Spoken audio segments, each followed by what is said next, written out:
সাবেক পরিকল্পনা মন্ত্রী ও সুনামগঞ্জ ৩ আসনের সাবেক সংসদ সদস্য এম এ মান্নানকে গ্রেপ্তার করেছে পুলিশ। স্থানীয় সময় বৃহস্পতিবার রাত ১০টার দিকে জেলার শান্তিগঞ্জ উপজেলার নিজ বাড়ি থেকে তাকে গ্রেপ্তার করা হয়।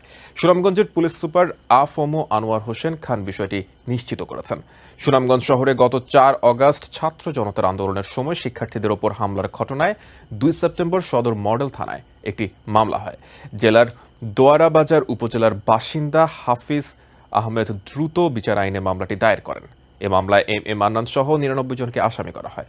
সুনামগঞ্জের পুলিশ সুপার আ.ফ.ম. আনোয়ার হোসেন খান বলেন, এম এ মান্নানকে সুনির্দিষ্ট মামলায় গ্রেপ্তার করা হয়েছে।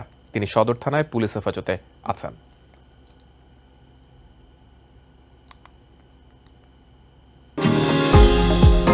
নিউ ইয়র্ক থেকে সম্প্রচারিত TVN 24 টেলিভিশন বিশ্বজুড়ে বাঙালির কণ্ঠস্বর।